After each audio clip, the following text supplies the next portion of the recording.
Olá, sejam todos bem-vindos à TV Cocari.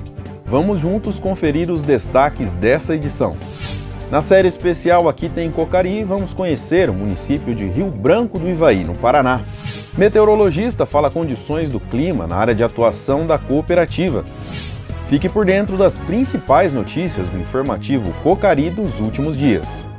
Em comemoração aos 60 anos da Cocari, completos em 2022, você tem acompanhado a série especial Aqui Tem Cocari, que apresenta os municípios onde a cooperativa está presente. Hoje, vamos conhecer um pouco mais sobre o município de Rio Branco do Ivaí, no Paraná.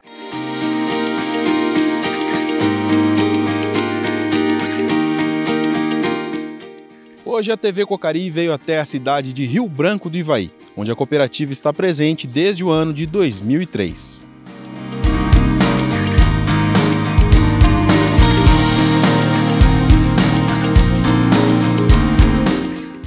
O nome da cidade é referência a um rio próximo à área urbana, onde fica também uma linda cachoeira chamada Véu da Noiva, um dos pontos turísticos de Rio Branco do Ivaí.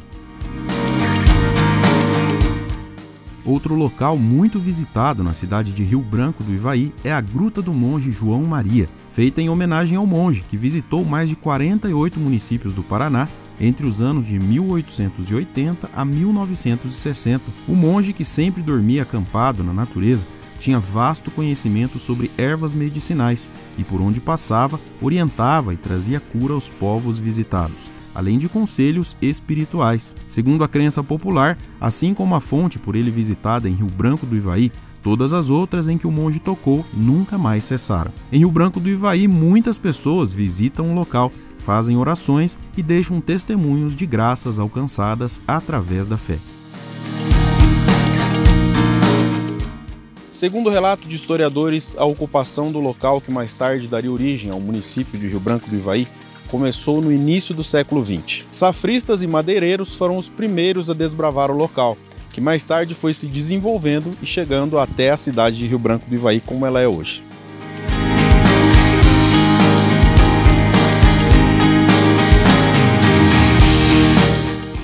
O município de Rio Branco do Ivaí, no Paraná, foi criado por meio de uma lei estadual de 1995, sendo instalado em 1997. Possui área territorial formada por 382,329 km² e conta com 4.121 habitantes.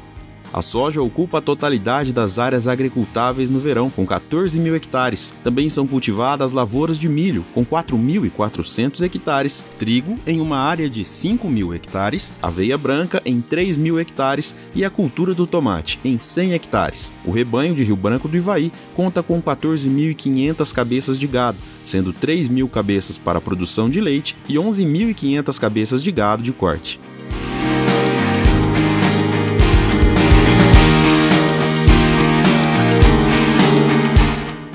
A história da Cocari é feita por pessoas e hoje eu estou aqui com o cooperado Rony, que vai falar para a gente um pouco da importância, da relevância da Cocari aqui no município, aqui nessa área de atuação. Rony, em primeiro lugar, seja bem-vindo à TV Cocari. Eu gostaria de já começar perguntando como começou a sua história com a cooperativa? Meu pai, né, minha família já são cooperados há muitos anos na Cocari, né? Então, quando eu entrei na atividade da agricultura, já tinha conhecimento do funcionamento da Cocari na região, né?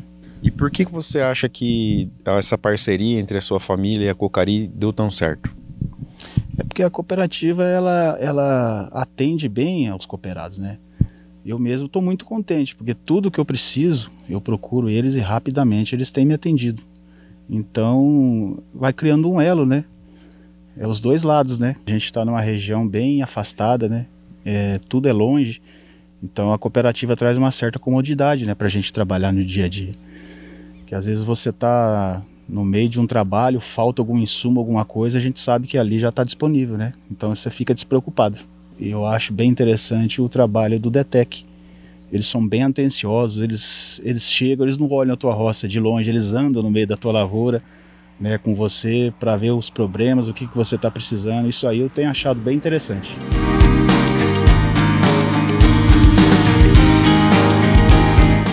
Em Rio Branco do Ivaí, os cooperados contam com loja agropecuária, produtos veterinários, ponto de abastecimento, recebimento e armazenamento da produção. Agora eu estou aqui com o gerente da unidade da Cocari aqui em Rio Branco do Ivaí, o Erlon. Erlon, seja muito bem-vindo à TV Cocari. E nós queremos bater um papo aqui, falar um pouco sobre a atuação da Cocari aqui em Rio Branco e região. Fala pra gente um pouco sobre o perfil do cooperado da Cocari aqui, Erlon. Se a gente tivesse que destacar uma característica do nosso cooperado aqui em Rio Branco, que característica seria essa? Os cooperados aqui, basicamente, eles são subdivididos em... A gente tem alguns grandes produtores, médios e pequenos produtores. A unidade ela é um misto de pecuária e agricultura, tá? E esses cooperados eles vêm conosco evoluindo tecnicamente através da nossa assistência técnica, de nossa total apoio a eles, com novas tecnologias. Nosso corpo técnico está bastante preparado para fornecer essas tecnologias. Nossa unidade aqui ela é uma unidade que tem uma capacidade estática de 300 mil sacos, ela vem em investimento, a Cocari investiu já no ano de 2021, um aporte de recurso bastante grande, com a construção do secador novo, um novo silo com capacidade de 10 mil toneladas, e isso veio para facilitar o produtor a ter um aporte maior de armazenagem. Hoje nós passamos por uma safra verão sem gargalos, basicamente de recebimento, devido justamente aos investimentos da cooperativa. Tem uma previsão para 2022 novos investimentos para que cada vez mais nós podamos atender melhor nosso cooperado em relação à produtividade. Aqui em Rio Branco do Ivaí, o cooperado da Cocari, o que ele pode encontrar aqui na unidade? Pode encontrar através do Departamento de Inovação todo o suporte para novas tecnologias. Nós fizemos as primeiras aplicações com drone esse ano, junto com o departamento técnico, com um ótimo resultado em milho safrinha. E aí nossos técnicos estão fazendo um trabalho bastante grande em cima de agricultura de precisão também.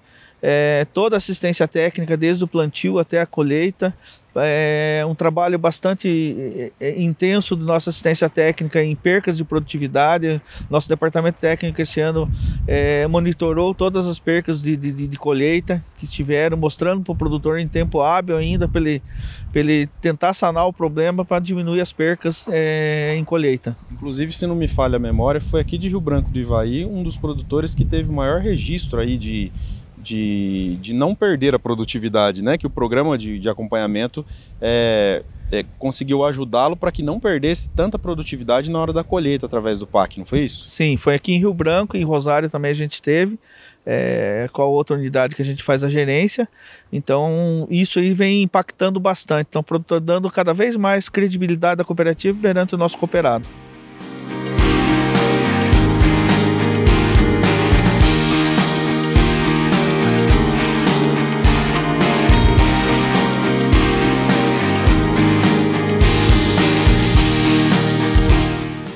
E você, conhece a cidade de Rio Branco do Ivaí? Tem alguma história para contar pra gente sobre essa cidade? Coloca aqui nos comentários. Nos próximos episódios da TV Cocari você vai conferir ainda mais cidades onde a Cocari está presente, fazendo a diferença.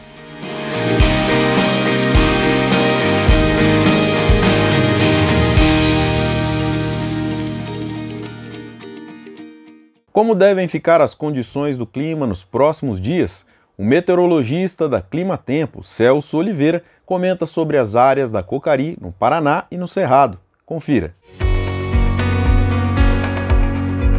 Bom, antes da gente falar do futuro, vamos falar do que aconteceu nos últimos dias. Tivemos chuvas fortes sobre o norte e leste do Paraná, mais fortes que o normal, acumulados que no Paraná Alto e Paraná Baixo oscilaram entre 25 e 35 milímetros e chegaram a valores superiores aos 75 milímetros nos Campos Gerais. Foram chuvas que aumentaram a umidade do solo de uma forma geral no Paraná, principalmente quando a gente olha do dia 28 para o dia 2, e posteriormente do 2 para o dia 7 houve uma manutenção da umidade do solo. Se por um lado essa chuva foi forte, a ponto de eventualmente paralisar as atividades de campo nos Campos Gerais, por outro lado, aumentou de forma significativa a umidade do solo no norte do Paraná, favorecendo o desenvolvimento das áreas recém-instaladas com trigo e também a finalização do milho. Olhando para frente, o que temos? Uma frente fria que avança devagar pelo Paraná, Esse sistema ele provoca chuva de pelo menos 15 milímetros sobre o norte do Paraná e mais de 30, eventualmente chegando a 50 milímetros nos Campos Gerais, ou seja, é uma chuva que mantém a umidade do solo, mas por outro lado ainda traz uma certa paralisação para as atividades de campo e posteriormente, do dia 12 ao dia 16, do dia 17 ao 21, os sistemas meteorológicos passam mais rapidamente pelo Paraná e não trazem chuva tão significativa. Agora vamos falar sobre a questão da umidade do solo, que como eu comentei, já está bastante alta em boa parte do Paraná, até há uma expectativa de reposição de parte dessa umidade do solo sobre o norte do Paraná, mas é fato que nos Campos Gerais o solo já está encharcado. Agora vamos para o ponto importante, que é o frio, né? Então, há a previsão de 2 quedas de temperatura. Embora as projeções, inclusive do Agroclima Pro, mostrem quedas acentuadas da temperatura para o início da semana que vem, a posição do centro da alta pressão, ou seja, da massa de ar polar, não derruba a temperatura dessa forma, né, como vem sendo projetado. Então, outras simulações, como por exemplo o GFS americano, mostra sim, claro, frio na região dos Campos Gerais, 3 graus, 5 graus no Paraná Alto e 6 graus no Paraná Baixo. Agora, há sim uma outra queda de temperatura prevista para o dia 19 de junho, que ainda merece monitoramento, ainda não é certa aí essa queda de temperatura, mas a situação de momento mostra temperaturas batendo na casa dos 2 graus no norte do Paraná, 1 grau no Paraná Alto e 0 grau na região dos Campos Gerais. Essa sim é uma queda de temperatura que merece ser monitorada aí para os próximos dias.